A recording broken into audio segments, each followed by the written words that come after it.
4 o'clock session. Woo!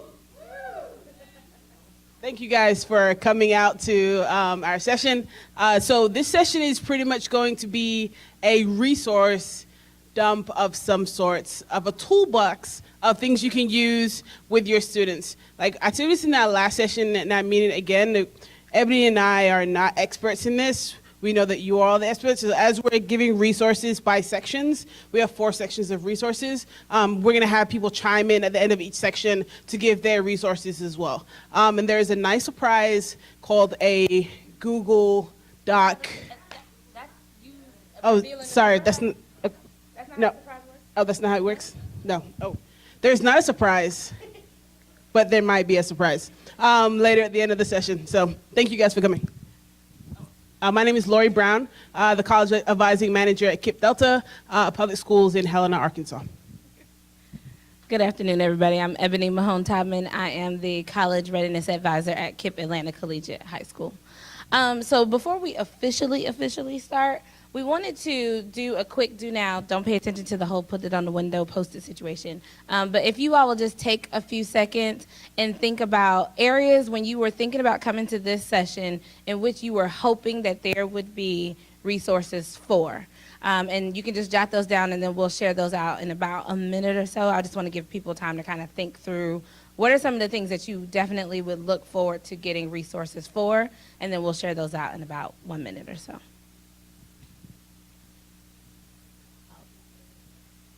Great, so resources as it pertains to something that you may have at home or might need at home once you go to school outside of the state. So a coat, boots, hat, gloves, whatever. Okay, great. Any other resources, whether they're in the school or outside of the school, that people are looking for? Yes, ma'am.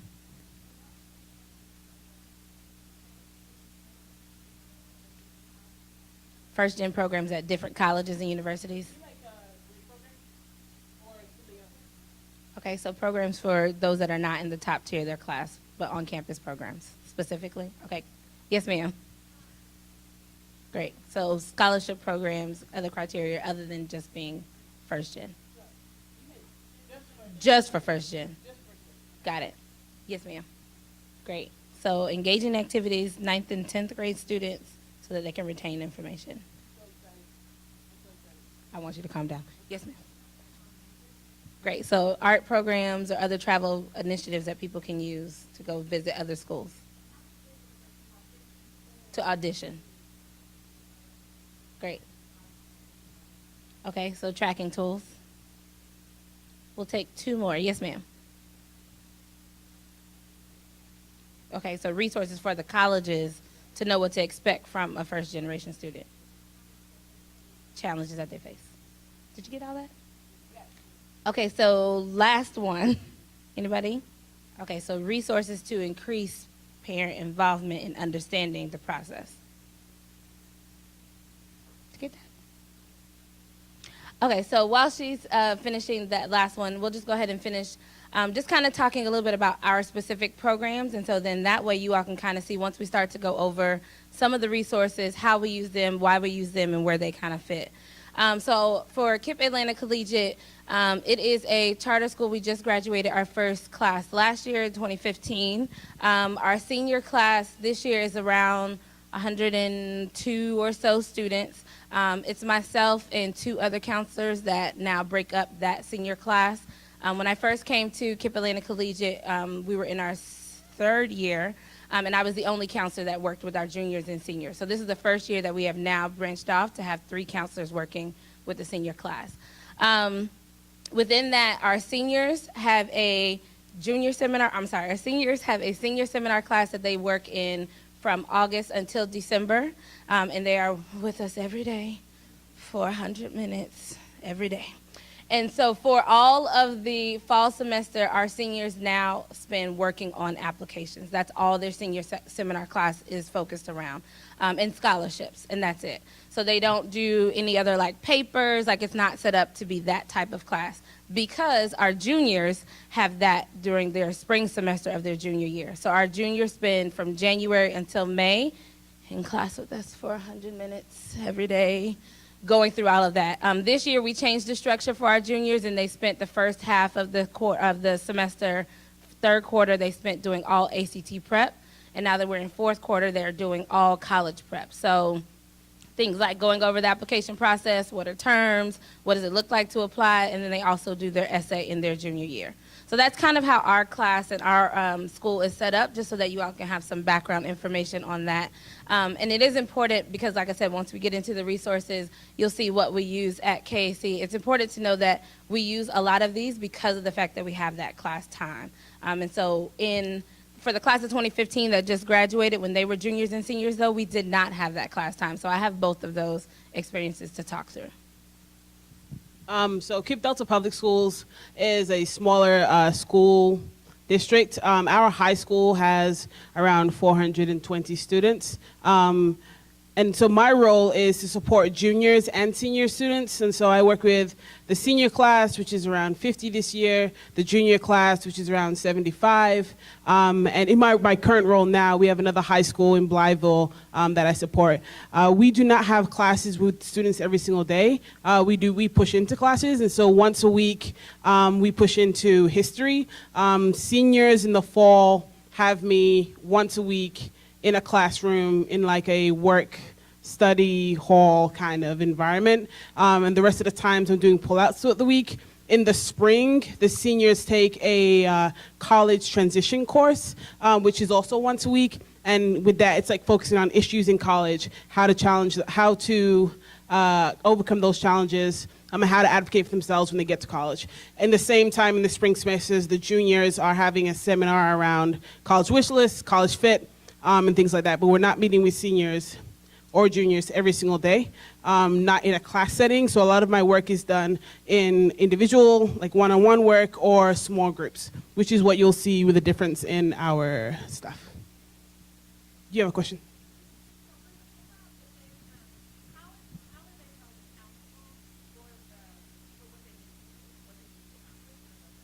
Yeah. I actually have a thing that I use with students that I'll be able to talk to you more about. Cool. So we're going to be going over resources in these 4 areas, and we'll get to some of these at the end as well. Like I said, we'll share some resources. We're not experts. At the end of these sections, we're going to ask people to share things that they use, and like possible resources and websites that they use for those resources as well. So we start with student instruction. So we're going to do ideas and thoughts, and then we're going to do concrete resources. This is something that I do for my students is I try and archetype students. And so if there are certain students who have the similar issue around like, oh, they have worries around, they're not applying to schools because they're worried they're not going to get in, right? That applies to more than one student. I then use methods that work with one student, and I use that broadly with students as a way to get results versus like going, this student needs this resource, this student needs this student needs this. So when I'm meeting with like 120 students in the spring, 150 students in the spring multiple times, I sometimes group them in small groups based on what their needs are. And so if I know they struggle with applying to schools that are hard to get into because they're worried they're not going to get in, we have that conversation as a group. We build like we can do this together mentality versus like singling them out as individuals.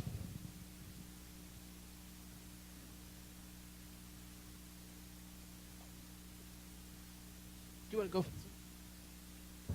go? So for our students, what we do, especially for our 9th and 10th grade students, is that we create a lot of resources to give them and their parents when they come for different events, so that then the parents and the students know what things that they need to be focused on. So for our school specifically, we don't really hone in on the students until they're in 11th or 12th grade. Because of the fact that we are a KIPP school, it is the idea that everybody already knows about going to college, and it's kind of forced throughout all of the curriculum. So the math teacher's talking about it, the admin is talking about it, the front desk is talking about it, so everybody knows about it. So it's not like a introduction to what is college kind of focus in 9th or 10th grade. But this is one of the documents that we do give to our 9th and 10th grade parents, so that then they know what is a student responsibility and what is me as a parent, what is my responsibility, or a guardian, what is my responsibility. And it's important for us to separate those two, so that then the parents or the guardians are clear on what are the things that I can be accountable for and what are the things that my student can be accountable for. And so it's important for us to make sure that we're sharing with them that we're all, three of us are in a relationship kind of coaching your student through this process. And so we break down those responsibilities. This is the one-on-one form that I use with students, and all students we have a college workbook, and for their one-on-one meeting, if they come to the meeting without this college workbook, we have to reschedule our meeting, and kids hate when you do that. And so they generally bring their college workbook to the meeting. So each meeting has one of these. It's today's date of the next meeting with the advisor. At the end of every meeting, I set the date for the next meeting, put it on my calendar, have them put it on whatever calendar organizational system they're using, so they know that these next steps that we're going to go over are steps that are due by here, because that's when we're going to meet again. So the structure of the meeting is, hey, how you doing? Great. How's school? If they're not in a place to talk, like if they're really stressed out about a test, or they're really emotional because their girlfriend or boyfriend just broke up with them, right? Like I stop the conversation. I don't want that feeling to be tied with me or any college talk. And so if they're not in a place to talk about college or anything like that, I stop the discussion. Questions, they come with questions they have, things that I want to talk about, my next steps. I like to put myself as next steps as well. So they have next steps, and I want them to know that I'm working with them, and so I'm going to have next steps for them as well. And so kids really like to see that based on our next meeting, I also have a deadline that I need to meet. Yes. Yes. This is a paper form. Their paper form is in their workbook. I track it online, but this form is a paper form that they use in their workbook. Right. Yeah. So part of mine is going to answer your question as well. So ours is, this is just a sample piece from our form that we use with our juniors and seniors as well. So when our juniors come into the process with us, they're given this form, they fill it out, and then that's how we're kind of introduced to our student on paper. And so it just asks them basic questions like, what is your goal after you graduate? What kind of institution are you looking at, if they know, private versus public, HBCU or not? If they want to, if they know what schools that they're looking at applying to or that they've heard about and they just want to know more about, we ask them to put those there. And then what's going to be their biggest decision when trying to think about what schools they're going to choose. And again, it's like a 2-page document, I think, that just has a series of questions just so that we can get to know them on paper. We also give this in a smaller form to our 9th and 10th graders, so that, again, we're not working with them at 9th and 10th grade, but just so that we can kind of know what's coming down the pipeline. Now, it is in paper form, but our school is a Navient school, and so what we do is we track a lot of this in Navient, and then they also do like the game plan survey and all of that that's in Navient, so that we can see that as well. And so that's kind of like our electronic capture of all of this information. And then for us, our juniors, again, we don't meet with them until the end of the second half of their junior year, but we get this done in the fall. The next one is a brag sheet, and so I know everybody knows what a brag sheet is, but it is this, for those of you who don't know, it is this idea of them kind of just putting all of their accomplishments we use for our seniors, and they get this at the end of their junior year. So before they leave for the summer, they get this brag sheet, they fill it out, and then what they are asked to do is then email it to someone that they are going to request a recommendation letter from. And so that is all due before they come back in the fall of their senior year. And this is all the documentation that our teachers and faculty in the school use in order to help create their recommendation letters. And so if a student does not do a brag sheet, we have several teachers and people in the building who will not do their recommendation without getting their brag sheet first. And of course, it just asks, what things have you been involved in the school, outside of the school? Are you a part of other organizations? Have you had leadership positions? Your typical brag sheet information. And there's resources for this online, and then there's also hard copies in our office that they can pick up, pass out, make copies of, and give to the other teachers in the building. I didn't include this on one of the slides, but I have a thank you. I didn't include this on one of the slides, but I have a form that I use for students on how to go about requesting a letter of recommendation to give them practice for doing it. So when they're going to grad school or they're asking their teacher in college for something, they have experience of requesting something in a formal manner. Before we move on to activities for engagement, as far as student instruction goes, do people want to share things they're doing or websites or resources they know would be good for the group to have or use? Yeah, please. Oh. Oh, man, I didn't put it on the... Oh, you put... Okay. So things in the workbook are ways to choose a college. I can send it to you, actually. Yeah. I will say though that mine has like how to request letter recommendation, Yeah.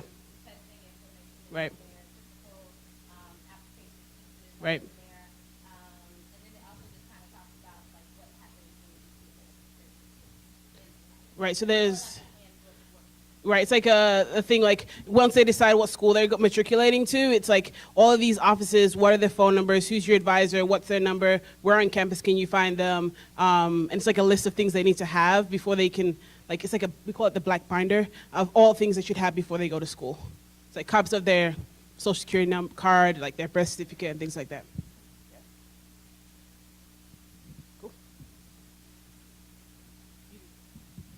So I don't know how many of you have opportunities to organize or you facilitate college tours on your campus, but I just wanted to put, so for us, we facilitate sophomore and junior college tours. Our sophomore tours, we do day trips, so it's over the course of 3 days. We spend one day going to a school that's, within driving distance, 2 hours or so, and then they come back at the end of the day. And then our juniors in the fall take a 3 to 4 day trip that they kind of do like regionally. So again, somewhere that we can go, we kind of go as far, again in Atlanta, as far as like Louisiana we might go, or as far as Virginia we might go and then come back over those 3 or 4 days. And so when we do that, we create a packet for the students and the families. So it has like, of course, all of the information that they need to know for the schedule, but then also like contact information, and then also like information for the hotels, where we're going, information about the schools, just kind of that kind of information goes out to the students and the families before we leave. And then we also create a chaperone packet, and in the chaperone packet, it has, of course, all of the information for anybody who's going to be chaperoning which trips, also the information for the schools, because God forbid if I'm going on a tour but then I get sick and I can't go, we still want the tour to go on. And so all of that is in there as well.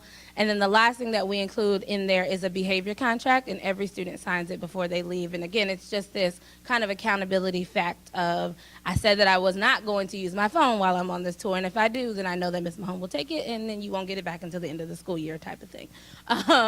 And then we also create just other opportunities of accountability for them on that contract, and they turn that in with their permission slip in order for them to attend the tour as well. I'm going to talk about the Rockstar Tour that we do, but before we talk about that, talk about field lessons we do by grade level. So I organize all college visits for all the grades within our region, and ways to cut down on money with this that I realized was to organize this tour by subject as opposed to just doing a college tour. So, for example, at Hendrix College, we got in touch with the biology department and said, hey, we have kids, seniors who are all taking AP Bio or environmental science. Can you and your professors run labs for them on campus? And because they were so excited about this, is good promotion for them. Like, they're getting to work with high school students. Their graduate assistants are getting to work with high school students as practice teaching things. They were able to fund us going to the school to do that. And while we're there doing the lab, guess what? We get a college tour. We get to meet with students. They get to eat on campus. And so when you're organizing it just as like a college visit, sometimes you have to pay to do that. But if you try and organize it through departments, like the history department, and align it with the work they're doing in class, a lot of people will do that for free, like University of Mississippi. Oxford was having a Shakespeare play. Our kids in 8th grade are reading Midsummer Night's Dream. They're getting to go see the show that they're putting on for free because of that connection. So you don't always have to pay. So, Rockstar Tour. We call this Rockstar Tour. This is the one we did last year. We call it the Rockstar Tour because kids spend a different hotel every night. We thought it was a catchy. Anybody? Okay, thanks. So, the Rockstar Tour is what we do for our top tier students. We want them to see schools out of state that have good funding, 1, may or may not be a college partner, 2, but mainly have good funding, 3, right?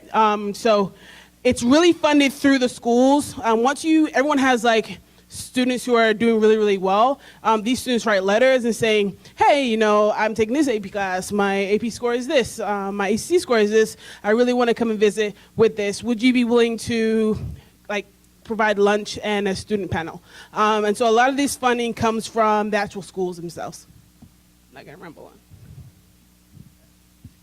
And then just real quickly, I know a lot of people either take their students to the NACAC fairs, or your region might host a fair, or your school might host a fair. And so this is just a document that we drafted, and we've given this starting out with our 9th graders of just kind of etiquette at a fair. And so especially for our 9th and 10th graders, because they don't have a class with us, it's important for them to know, like, you shouldn't go up to a table like on your phone or chewing gum or whatever the case might be. And so I passed this out before our big fair that we have in the fall, and before the NACAC fair, I pass it out again, and then I go push through to all of our advisories and just kind of go over it really quickly. I mean, again, it's like 10 or 15 minutes, talk about the fair, what type of schools are going to be there, and then every student gets a copy of this document.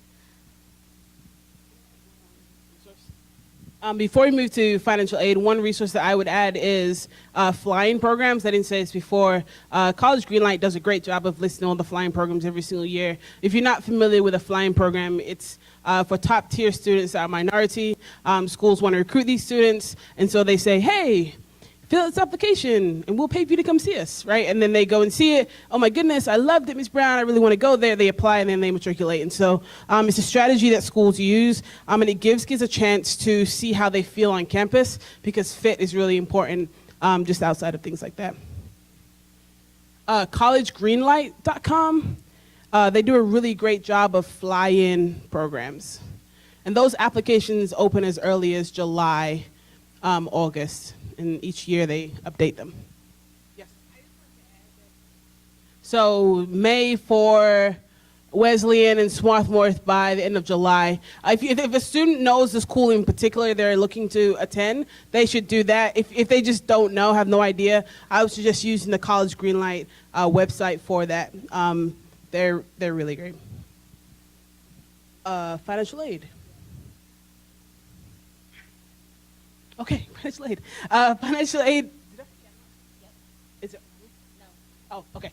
So a financial aid analyzer is something that I use with students. It's a single form. I know you've noticed when you work with students that the award letters are different for each school. Some schools have the loans on there, some schools don't. Some schools have it in different orders. I just say create a form that students can use where they can transfer all the data onto one page, just to help make sure that they're making the information. So what that looks like is the top direct costs, which is literally just tuition, fees, room and board, things that they have to pay to the school. The next section doing grants and loans, grants and scholarships they're getting, state scholarships, like institutional scholarships, and then like having that minus, let them know that this is going to be their direct cost. Now, if they want to add loans, they need to know they need to pay that back. And work study should not go under grants and scholarships, because if you do not work, you do not get that money. I don't know if you have kids who, okay, maybe it's just mine. Yeah, and I'll just also add, for financial aid, we do a FAFSA night at our school, and so we give them the award analyzer on that night. It's usually in like the end of January or beginning of January, and then in the fall before they leave for winter break, we actually also have another night that just kind of tells them, hey, the FAFSA's about to come. Well, we used to. Now, it's about to come up. This is some of the things that you need to be preparing, making sure you have all your documents before January 1. And then this year, we're talking about adding it to our senior boot camp because of the fact that the FAFSA will open earlier this year, and we'll do it as a part of the boot camp. So for us, we do senior boot camp. It happens at the end of July. School starts in August, so we do it in July. We've done it at the end of July before. Last year, we did it the first week of school, so this year we're not sure when we're going to do it yet. But it usually happens, like I said, the first day or so of school, first 2 days of school, if not before school starts. And it's just like a day of, we invite colleges to come in and kind of talk about different tracks. So we talk about what research institutions look like. We talk about what HBCUs look like. We talk about what are the things if you're going to do early decision applications. And then we also just have like a lot of fun mixed into that day, right? And again, this year, because it was at the beginning of the school day, of the school year, we sent, the morning was more like senior brunch, like welcome back to school, like everybody get excited, senior year kind of thing. And then we spent the rest of the day doing the senior boot camp pieces. And it just gives them a kind of excited opportunity to like get into school, but kind of ease into school, but also kind of, encourage them through the process what we're about to do. And so I've worked at another organization before coming to KIPP where we did a senior boot camp, and it was kind of like doing our applications and getting all of that done once Common App opened, because it was a CBO and I wasn't in the school. And so senior boot camp can look any kind of way that you need it to work. You just kind of really have to figure out what is the need for your students, and then how do you serve that need.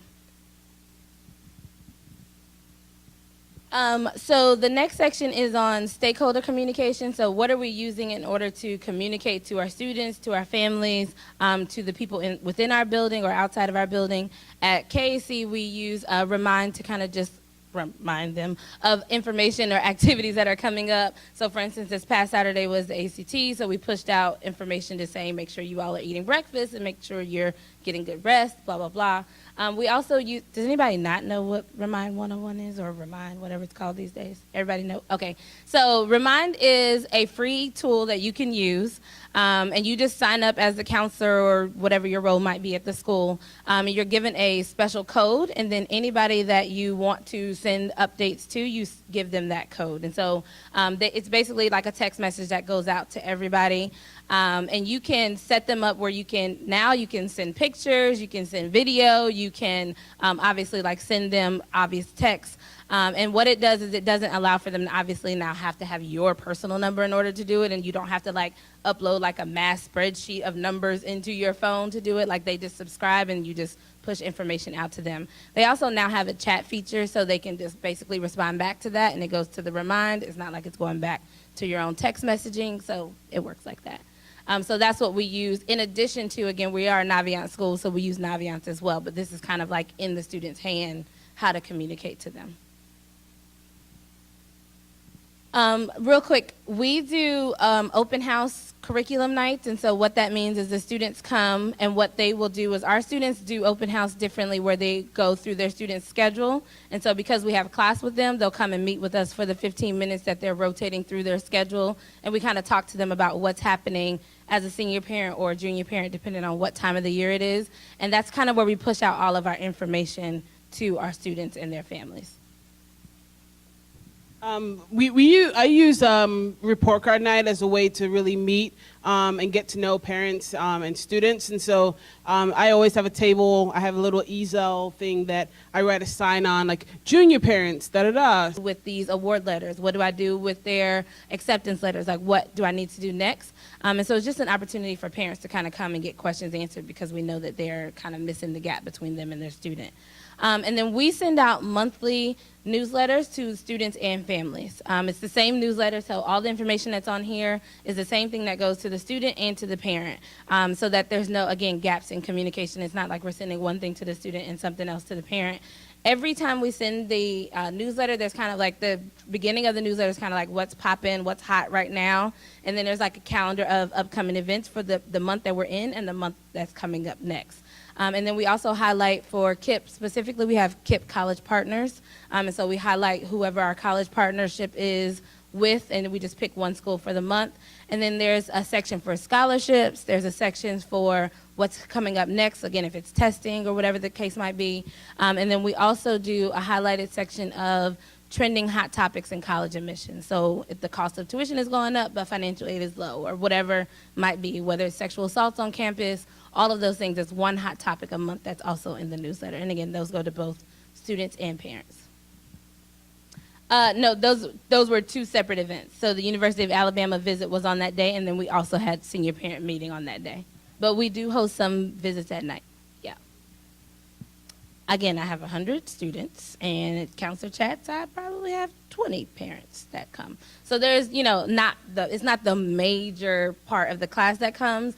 We've also toyed with the fact of doing a lunchtime visit as well, just for those parents who do work at night. And then we also have done like a conference call so that the parents can hear the conversation. We don't take questions over the conference call because we'd be trying to leave at 6:30 or 7:30. But they can definitely email their questions afterwards, but we do actually put it on a conference call as well so they can kind of log in and then hear the conversation. Stakeholder investment of teachers is really important. So when you think about, you really want English teachers to be working on college essays, you want the history teacher to write a letter of recommendation, you want lots of different things from lots of different people. I think sometimes it's important that those stakeholders that are teachers in the building know what students are achieving and where they're going. And so one thing that I do is that whenever a kid gets accepted to college, or when they get through when they finalize their paperwork for the military, or when they get the job that they were looking for, everyone gets an email blast, and it's their name, it's their email address, because I asked them to send a congratulatory email to whoever it is, and it's where they get into school. And then I do a little blurb of the student, where I'm kind of giving them a lot of praise, and then I ask them a quote, something that they want to, something that's important to them. They quote it. And it goes out to the whole school. Now, these take a lot of time, but because of these, the investment in KTC goes up every single year, because people always respond oh my goodness, this is so great, I'm so excited. I had no idea all the students were so amazing. And I was like, we're just listing their pros right now, but yeah, they are pretty amazing, right? But it gives them a chance to know that their picture's out there, everyone's congratulating them, it's building culture, people are getting invested in Kip Through College. This then goes on the Facebook page, and parents are always sharing their, oh my, Ms. Brown, you haven't done my kid's profile yet. I'm like, I know, I'm on my way, but it's a great way to celebrate. I use this for first generation parents in particular. This is a magnet, and the way I print it, it's like a half sheet. I put it in the magnet, and I put it in a, no, it's like a slit, the clear thing, and you stick it on the fridge. You put pictures in there. Okay, I print it like that. And this is what I use. I say, these are questions you can ask your children throughout the college admissions process. If you're not sure what to say. So in September, if you're how are things going? You're asking, do you have all your letters of recommendations? And now students have to explain to their parents, if they do not, why they do not, and they know that their students should have that in September. And so it's a way for parents to keep engaged. Parents really like this because they want to be able to ask the right questions and support them during dinner, at breakfast, on the way to school. And so all parents get this. And then in the spring, I have a separate one from January to May. My information is on the bottom. They can contact me when they need me. All right, the next one we kind of talked about a little bit already, so I'll just go over it real quick again. The handbook is something that we give to our juniors and our seniors. It is basically what we ask for them to utilize in order to know what are the policies and procedures for the school. So if they need to know what is our school code when I'm registering for the ACT, I tell them I'm not about to tell you that anymore because it's in your handbook. Or what's your email address? Or how do I get in contact with the principal? Or whatever the case might be. All of that information is in their handbook. It also has a checklist of what they should be doing in each grade level. So what should you be doing in 11th grade? What should you be doing in 12th grade? And then it has something for them to obviously check off on there what they're using in order to make sure that they're on track for everything that they're supposed to be doing.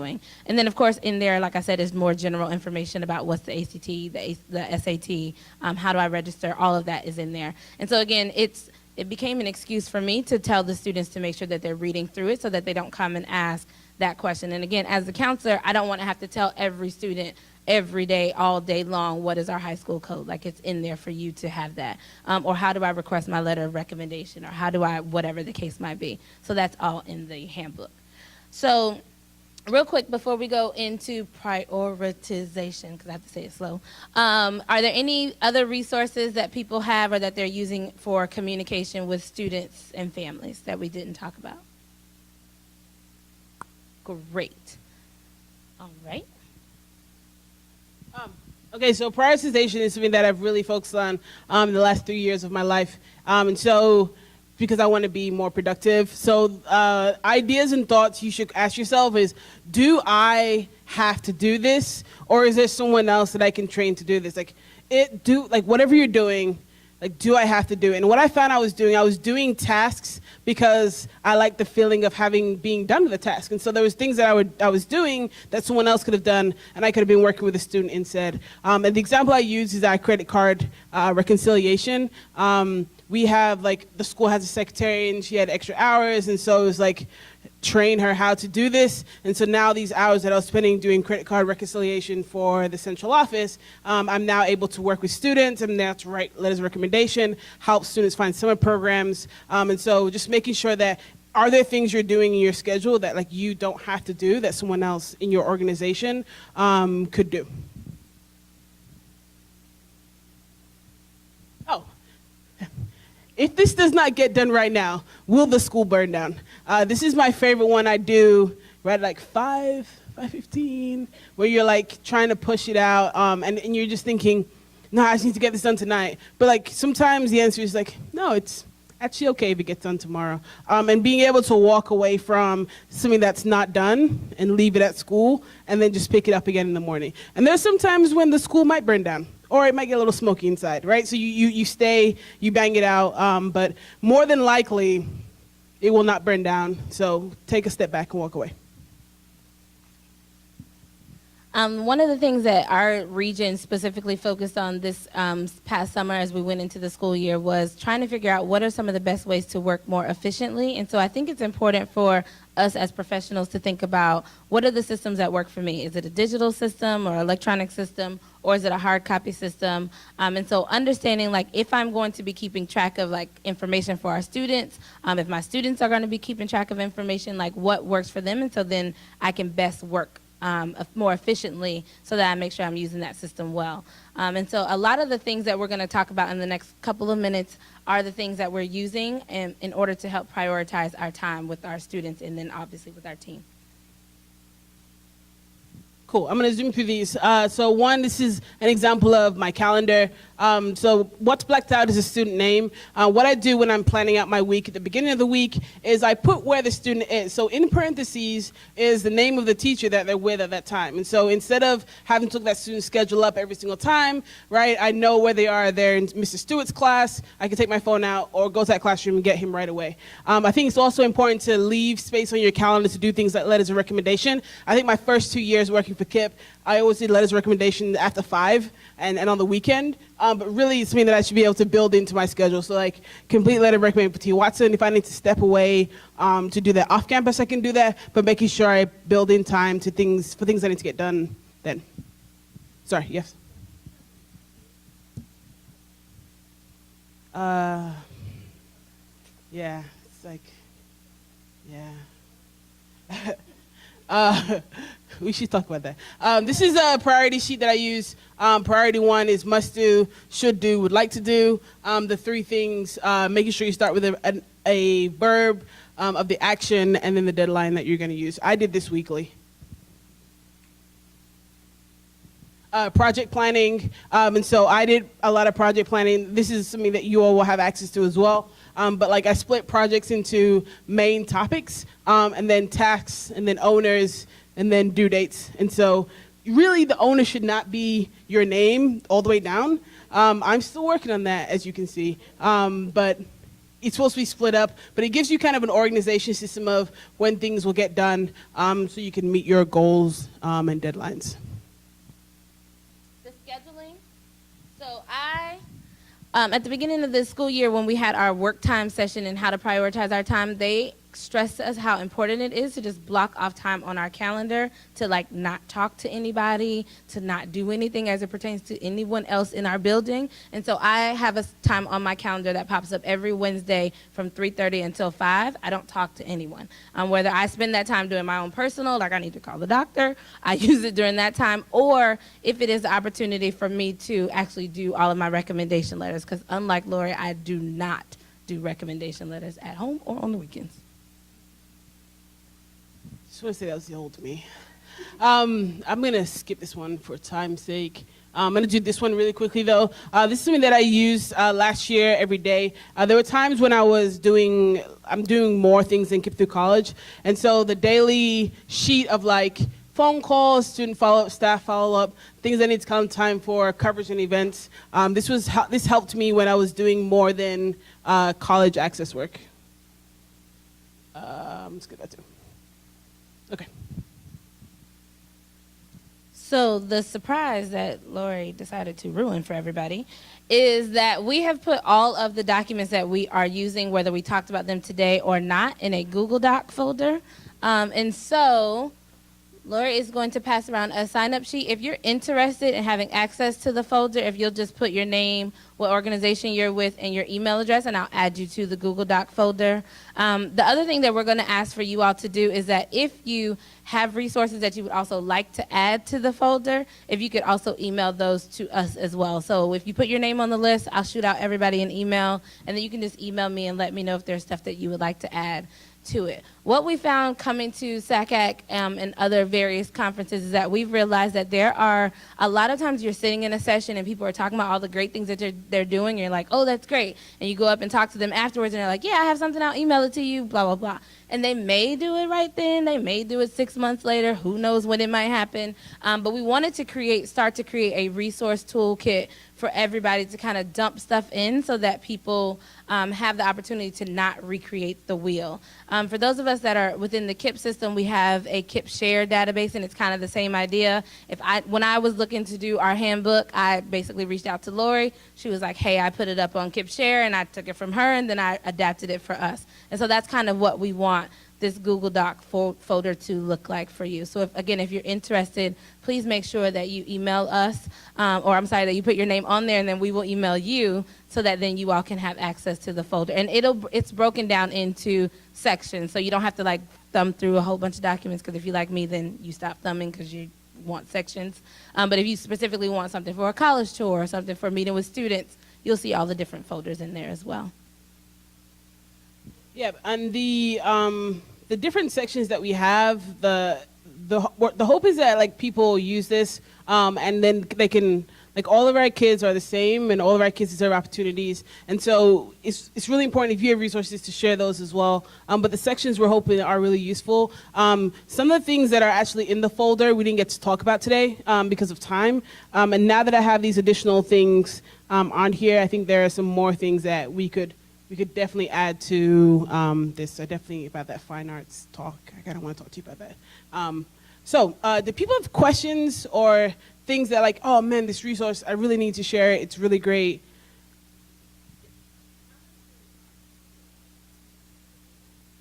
Oh yeah, so the budget was like, oh yeah, sorry. The question was, how much did it cost to do the magnets for everyone? The magnet folder things were like 50 cents a piece. And then we use cardstock so it wouldn't fall out. And so depending on how much you print, it's like, it cost me probably around 100, maybe that. I did a whole bunch. I did them for our other high school as well. But this is actually something that, so kids come to me with the magnets and say, Ms. Brown, why'd you tell my mom that I had to do this by then? I was like, it's because you do, okay?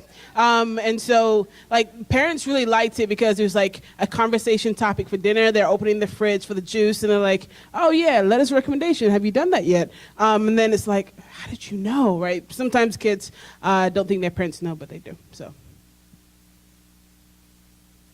Yes, ma'am?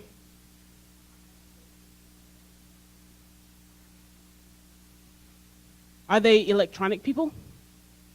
Okay, so you could do tracking systems too. I use a lot of Google Forms for tracking systems as far as like submitting, when did kids submit their application? There's like a 3-line Google form they use, like Lori Brown, email, submitted application to, and they list the school. And then they submit it, and then I have a record of it that I keep. That's one way I keep track of where they've submitted their applications to. Other paper? Yeah, if you were thinking more like I've submitted an application to fill in the blank school or deadlines or whatever, like I have an Excel sheet that I create before we were really using Naviance.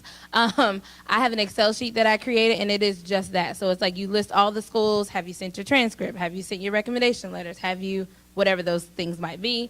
And then from there, then it's a Google Doc that they've shared with me, and then we can kind of see where they are in the process. And again, this is 2 years ago before we kind of developed into this system, but I found that it worked really well because of the idea that I can see as they were changing everything. And then we also still have families that are like, I know what Naviance is, but I don't really want to use a whole nother website situation. And so they still use the Google Doc as well, and I just transfer everything over into Naviance. So it's an electronic form, and again, it's in the shared doc. Definitely. He just said making sure kids are recording their username and passwords. You don't know how many times I've had to call for passwords. It's, geez. Yeah. ACT login, combining accounts. Okay, never mind. Yeah. Yeah.